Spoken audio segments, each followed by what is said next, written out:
As morning light begins to shine, I seek your word and make it mine.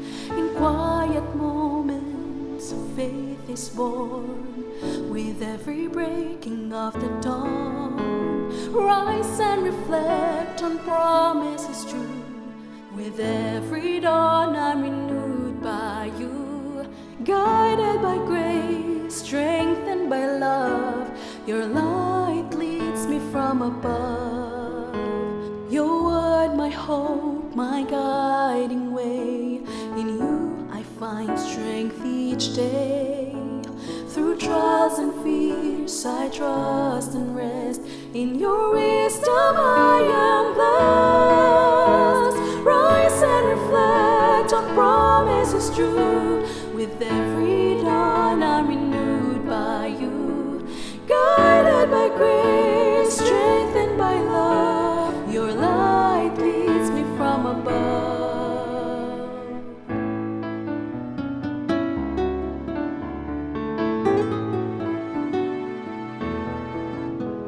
Your word, my hope, my guiding way. In you I find strength each day. Through trials and fears I trust and rest. In your wisdom I am blessed. Rise and reflect on promises true. With every dawn I'm renewed by you.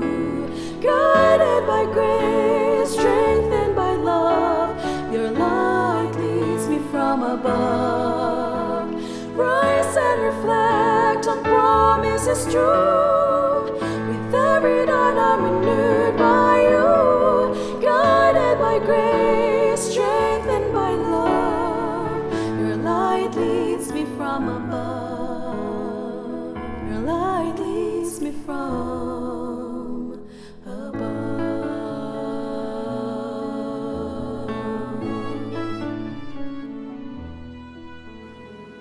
Isang bagong umaga muli kaibigan, ako ay nagpapasalamat na kahit ngayon ay linggo, ikaw pa rin ay nariyan at maagang gumising. Welcome dito sa ating palatuntunang Rise and Reflect at ako ang iyong kaibigan, Pastor Ner Caranza. Atin din pong binabati ang ating mga kaibigan na nakatutok naman sa ating Facebook page at YouTube channel. Maraming salamat din po sa inyong maagang paggising. At para naman po sa mga kasisimula pa lamang na manood dito sa ating palatuntunan sa ating Facebook page, maaari nyo na po kaming i-follow at pakishare na rin po sa inyong mga kaibigan at kamag-anak ang atin pong page na ito, Adventist World Radio. Kayo ay nakikinig sa atin po namang mga nasa radyo, sa atin pong himpilan, AWR 89.1 FM. At samahan niyo muli akong pasimulan ang araw na ito sa pagbabalik ng pasasalamat sa ating Panginoong Diyos, pagtunghay o pagbabasa ng Kanyang salita at pananalangin. Sapagkat sinabi mismo ng ating Panginoong Yesus sa Juan, Kabanatang 5, talatang 39, sinasaliksik ninyo ang mga kasulatan sapagkat iniisip ninyo na sa mga iyon ay mayroon kayong buhay na walang hanggan. At iyon ang nagpapatotoo tungkol sa akin. Kaibigan, tayo ay magpapatuloy sa ating pagbabasa ng Biblia sa ating pinasimulang aklat sa Genesis, Kabanatang 10 na po tayo, talatang 1 hanggang 32. At ako ay muling babasa sa atin pong version, ang Bible, Pinoy version. Pagkatapos ng baha, nagkaroon ng maraming apo si Noah mula sa mga anak niyang sina Shem, Ham at Japhet. Ito ang mga lahi nila. Anak ni Japhet sina Gomer, Magog, Madai, Javan, Tubal, Meshek at Tiras.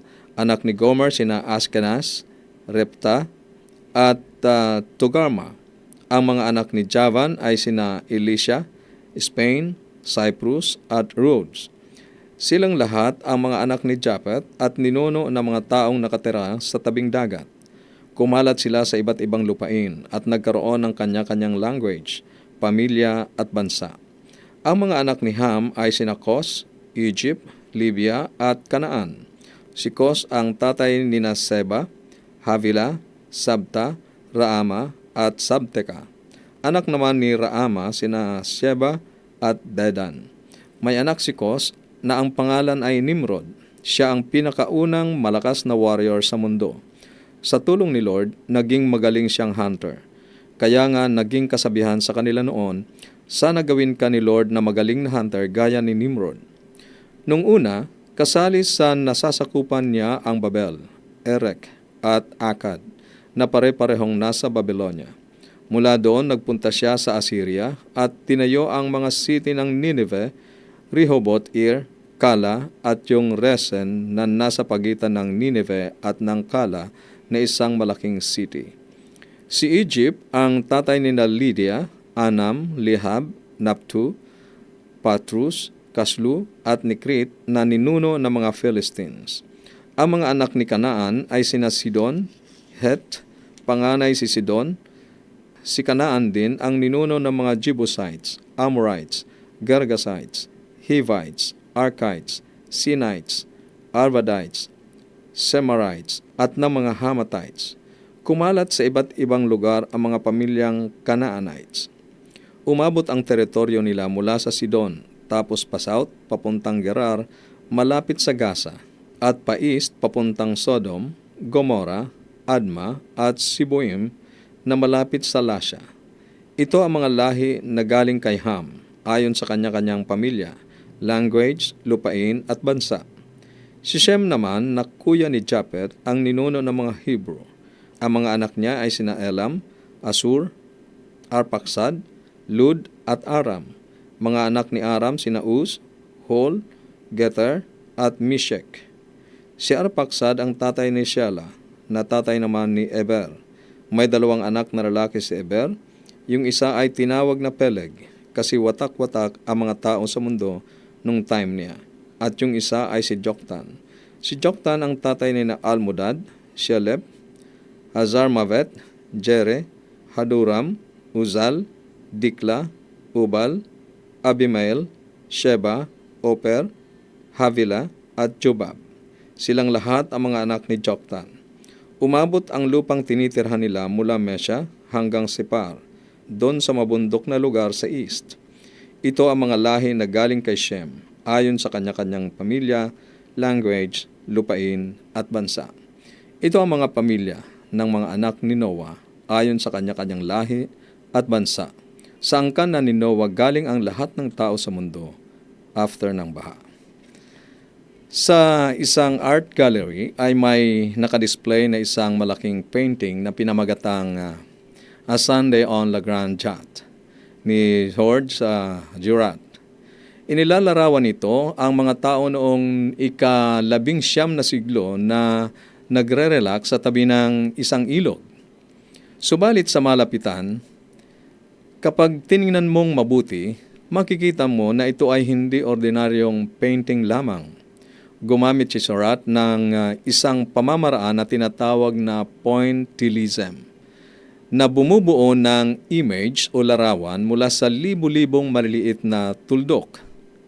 Bagamat maaari tayong matukso na laktawan ang pagbasa ng mga ancient genealogy na nakatala sa Biblia, ang mga listahang ito ng mga individual na pangalan ay nagsasama-sama at napakahalagang ipinipinta ang isang mas malaking larawan ng plano ng katapatan at pagliligtas ng ating Panginoong Diyos.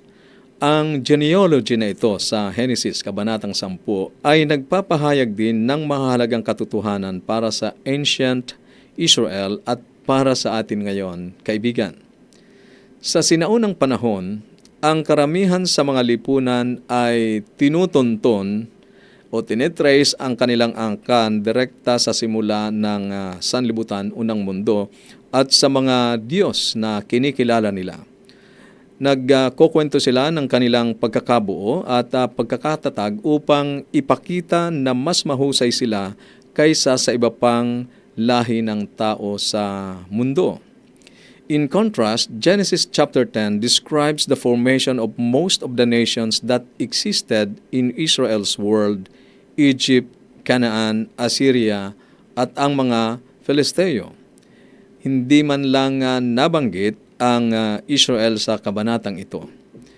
Mayroong dalawang mahalagang punto na idinidiin mula sa salaysay na ito. Una, sinabi sa atin na ang lahat ng mga tao ay nagmula kay Adan at pagkatapos na gunawin ang mundo sa pamamagitan ng baha ay kay Noah. Hindi dapat tingnan ng Israel o ng anumang bansa o sino mang tao ang sarili na nakatataas sa ibang lahi.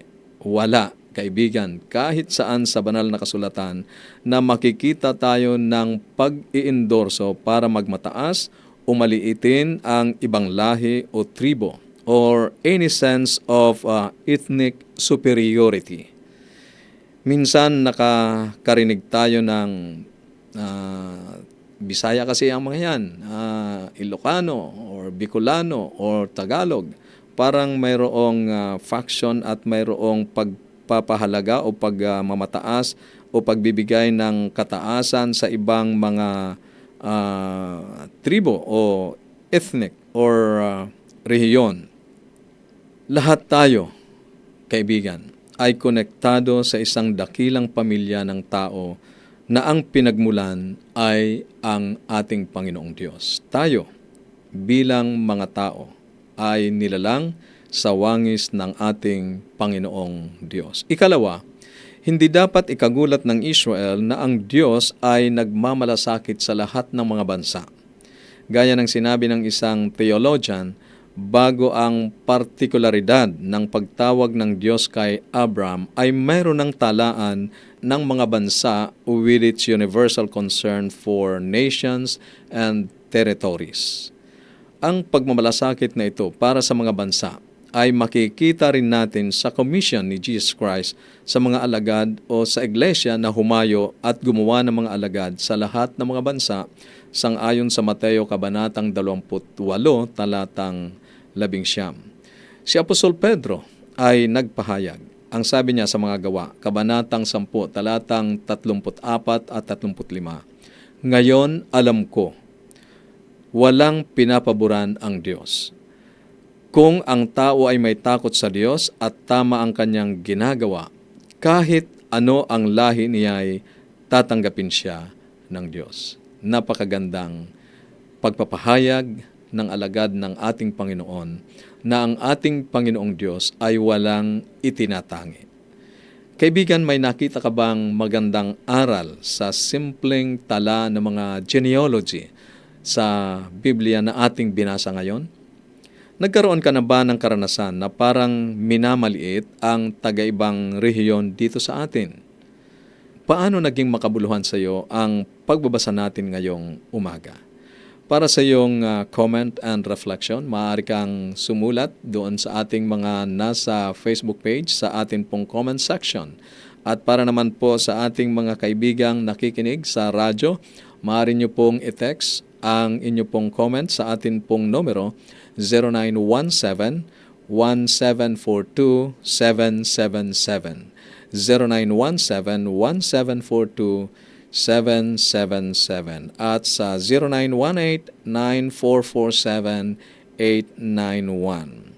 0918-9447-891. At habang ginagawa nyo po ang inyong pagsusulat, pagte-text, ay nais kong ihandog sa inyo ang isang makalangit na awitin na may pamagat, Make Us One, na inawit ni Doc Mild.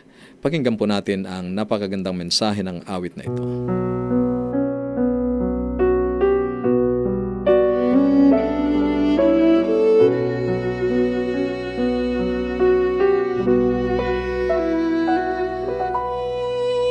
How shall we stand amid uncertainty?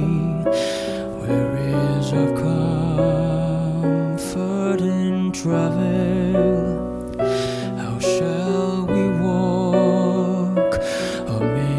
Infirmity, when feeble limbs are worn and frail, and as we pass through mortal sorrows, how shall our hearts abide the day? Where is the strength our soul may borrow. Teach us thy way, teach us thy way. Make us one, that our burdens may be light. Make us one, as we seek eternal life. Unite our hands to serve thy children well. Unite us in obedience to thy will. Make us one. Teach us, Lord, to be of one faith, of one heart, one in thee.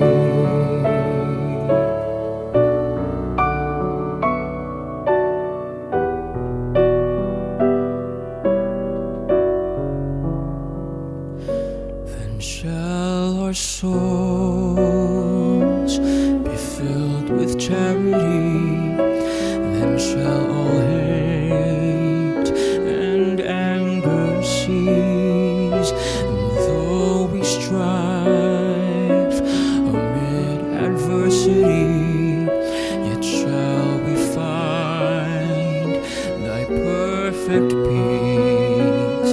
So shall we stand despite our weakness. So shall our strength be strength enough. We bring our hearts to thee in meekness. Lord, wilt thou bind them in thy love. Make us one, that our burdens may be light. Make us one, as we seek eternal life. Unite our hands to serve thy children well. Unite us in obedience to thy will. Make us one. Teach us, Lord, to be of one faith, of one heart, one in thee.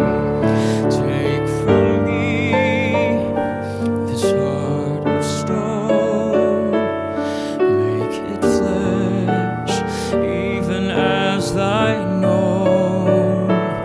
Take from me unfeeling pride, teach me compassion, cast my fears aside. Give us one heart, give us one mind. Lord, make us thine. Lord, make us thine.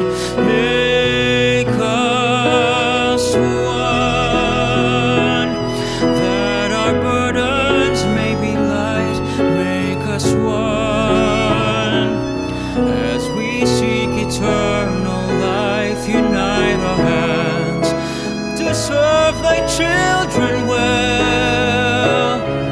Unite us in obedience to thy will. Make us one. Teach us, Lord, to be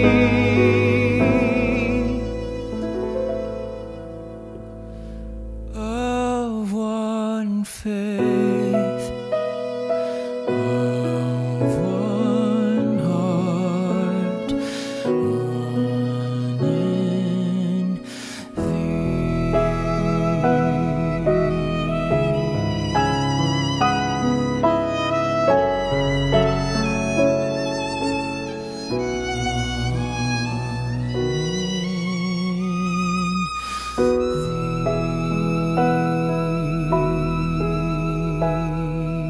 Maraming salamat, Doc, sa napakagandang diwa ng awit na iyong inihandog sa amin, sa atin pong mga tagapakinig ngayong umaga. At tayo po ay sama-samang lumapit sa ating Panginoon sa pananalangin.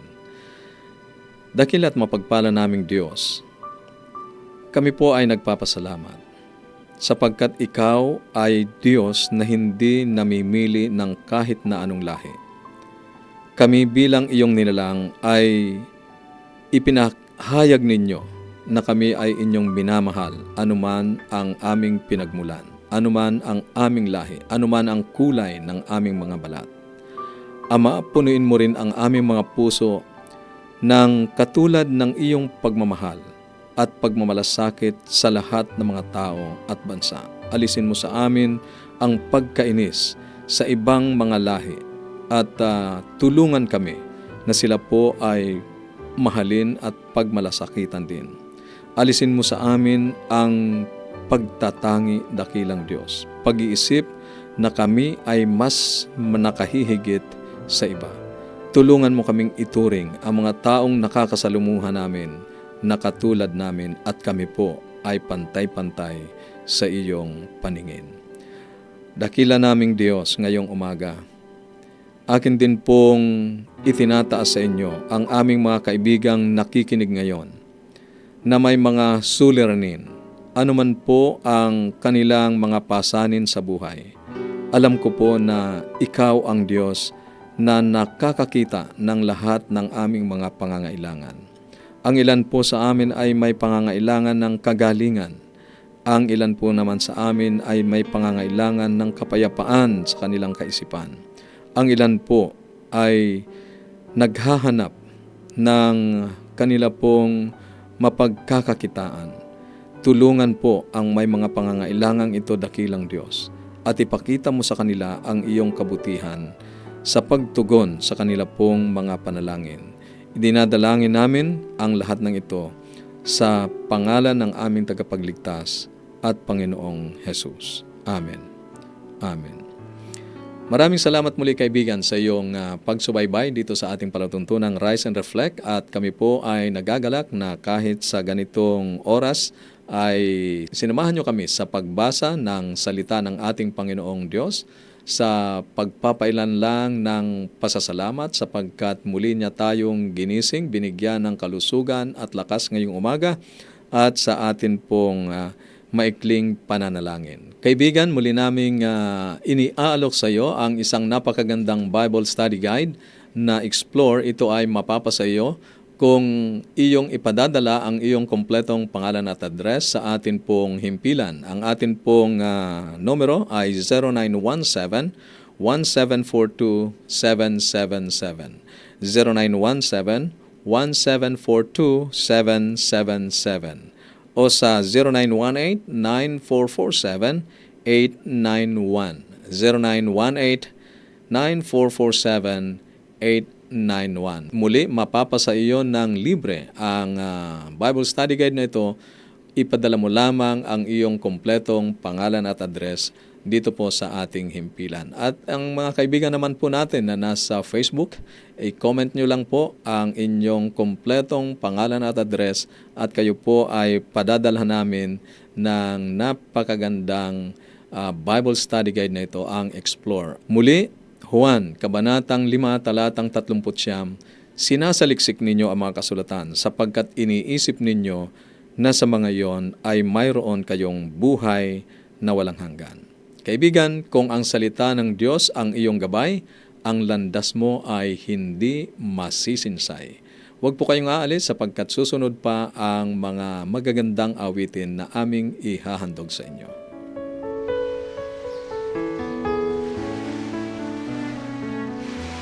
As morning light begins to shine, I seek your word and make it mine.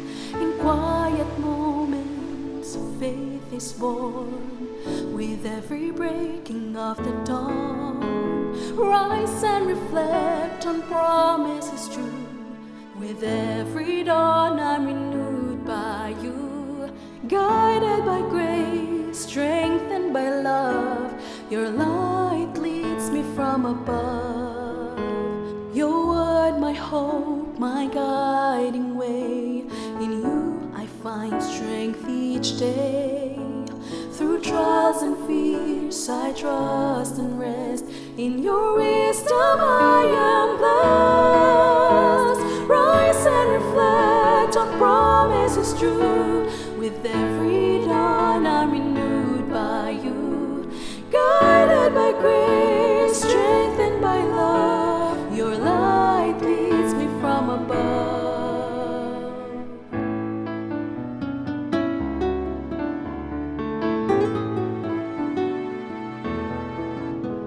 Your word, my hope, my guiding way.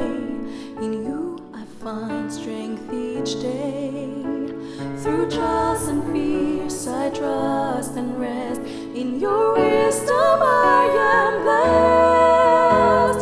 Rise and reflect on promises true.